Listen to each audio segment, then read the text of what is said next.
Hi everyone. Thank you for being here and thank you for all your lovely comments on the last video, all your questions that you sent in. It's a delight for me to see all these things that you're sharing, and I think everybody's benefiting from your contribution. So thank you very, very much for that. And today I would like to talk about the second, for me, very, very powerful tool when it comes to boost creativity, and that is walking. Sounds pretty simple, right? Walking. Why is that such a powerful tool? I mean, besides the health benefits, walking is another immensely potent tool to boost creativity and focus.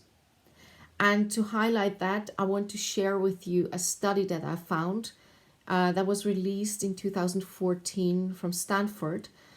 And it says, I will link it below in the description box so that you can also read it. Creative thinking improves while a person is walking and shortly thereafter. The study found that walking indoors or outdoors similarly boosted creative inspiration. The act of walking itself and not the environment was the main factor. Across the board, creative levels were consistently and significantly higher for those walking compared to those sitting. And they even tried that out with people just on these steppers, and it was the same result. For those people who were walking on those steppers indoors, even in the same environment, even if it was the same very boring office room, their creativity level and the focus was improved. And that is so true. It's exactly my experience. And what I do is every day during a school week, a regular school week, I will drop off my little son at kindergarten, and afterwards, right from there, I go for half an hour walk. And when I return home to my desk, because I do home office most of the times anyway, I will immediately be able to really work on such a high level. My creativity flows. It helps me just to really focus and be focused. Of course, focused, but I will be quite fast with what I do, much faster than when I'm not walking. And of course, there are days when I can't go for a walk right after dropping my child off at kindergarten, or because it's either pouring too much or it is I feel a little bit under the weather. That's also when I usually don't go for a walk, because I try to look after my energy level. That is the main reason. But it's incredible, the difference between those days when I walk and when I'm not able to walk. Then it's also incredibly helpful for whenever I get stuck with anything with my creative work, or also when I have to mark submissions or theses, reflective reports of students, and they're pretty long, and so it takes me quite a while to read them. But I also have to write feedbacks, proper feedbacks that will really help them. And sometimes I'm unsure what to write, and I'm kind of stuck with finding the right words or what to say in general. And then a brief walk will really help me to find the right words or find a solution to the creative issue that made me go for that walk, the block that was happening. Then what I also do, and I call this going pregnant with a character, whenever I work on a character, whether it is for an acting job or it is a writing job, when I work on the characters, I go for walks, for quite extensive walks, and even more frequently than just on a day-to-day basis.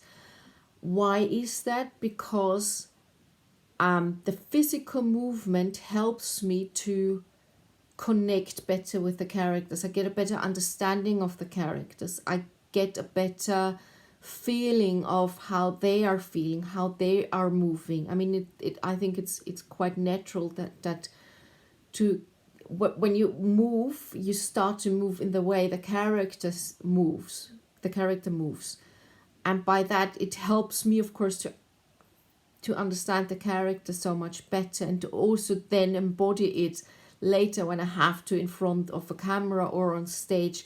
It will be part of my nature as soon as I am the character. It will also help me to work out lines that are probably difficult to say, not so much to learn the lines. I mean, I find walking very helpful for learning lines. Actually, sitting down and learning lines is not possible for me at all. I have to walk, but usually that's something I will do at home, in my room, in my office, and I just walk in circles. But that's matching what the Stanford study said anyway. It doesn't really matter where you're walking. But when it comes to solving, finding how to say the words and making them my words, then and it helps immensely to just walk and say them as often as possible. That is also one of the reasons I carry my phone with me, because I never check my messages or anything else on the phone while I'm walking. And I also don't pick up phone calls, so sorry if you call me during those walks. I will not pick up a call back. Just leave me a message.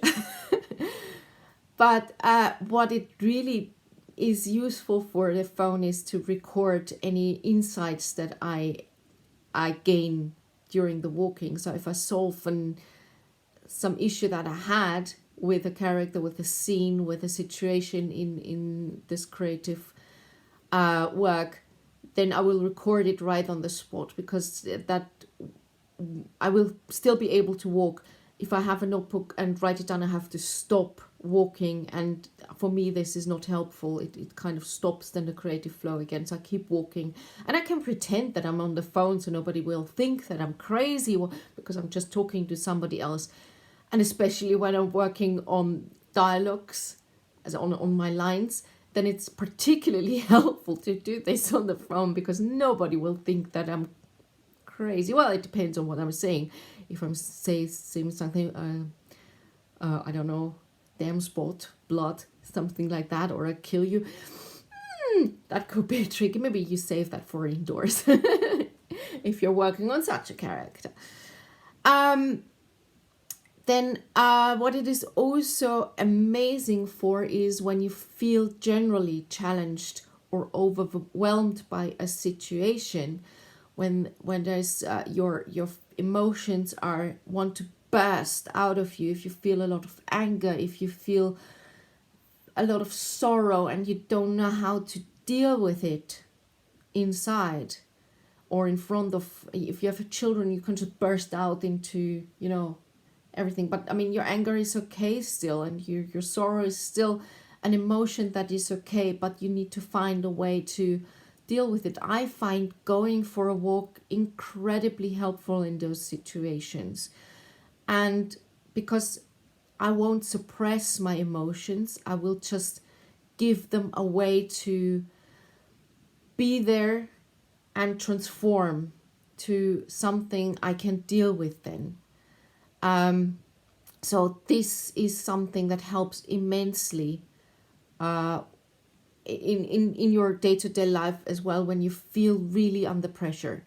And I want to highlight how helpful this is, and that's why I think walking is not just physically healthy, it's also really healthy for your mental health, or very good for your mental health. But what to do, because I'm sure some of you will not know how to incorporate walking to a very busy day. What can you do? So a suggestion would be that what I did at the beginning when I thought it was not possible to incorporate walking into my daily life, was that I just I always go by public service, transport service, and so I just got off 1 or 2 stops before the destination where I had to go to. Mostly it was on the way back home from work, and I just walked that distance home. So I had 15 to 20 minutes to walk every day home, and that alone helped me immensely to create to boost my creativity, my focus, to also calm my nerves if they were stressed out from the day at work. Yeah, and to actually also transition to being the working person to being the private person. That's a good side effect. It's not everything, all the benefits have to be just for your creative flow, but everything plays together. So if you're feeling better in general, and less blocked, and you have more air, you're more oxygen inside of you, a lot of things will be so much easier to do or to handle. So yeah, for me, walking is an incredible tool. It's very easy. Everybody can do it. You only need your 2 feet. You need nothing else.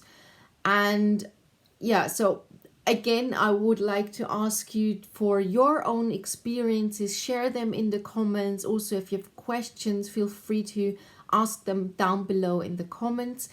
And I will see you very soon. If you like this content, I keep forgetting saying that, then give me a thumbs up and subscribe to my channel. You know the drill.